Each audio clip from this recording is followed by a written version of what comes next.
Katrina told you a bit about the strategic litigation that's really based in kind of the needs and wants of our community. Another side of our work is we really push heavily on the media and use the media to promote cases and hopefully use those cases as leverage for policy change. So this is a picture of me with some of my clients from a case last year.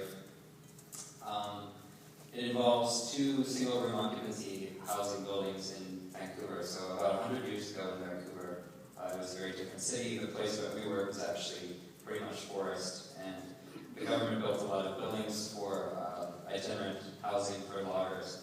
And in the present day, those houses are still being used as housing. It's one of the most conglomerated and kind of mass low-income housing in North America.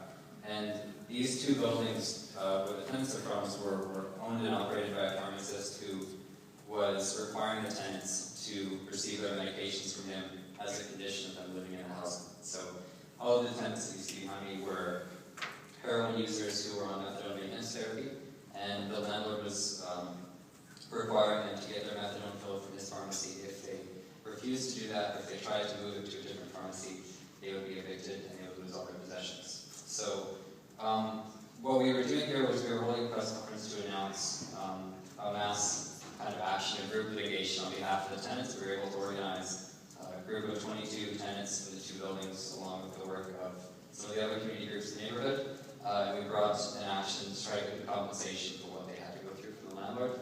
And we were, for the most part, successful. We were able to get monetary awards for a lot of people, and we were able to get the city to step in and foreclose on the building. The facility operator and the pharmacist who was responsible lost control of the building and was given over to a community group. So I was told I was menacing in this photo, but I don't think I do. I think it looks like I'm trying to crack jokes, but it was actually very serious. That's it. Thanks.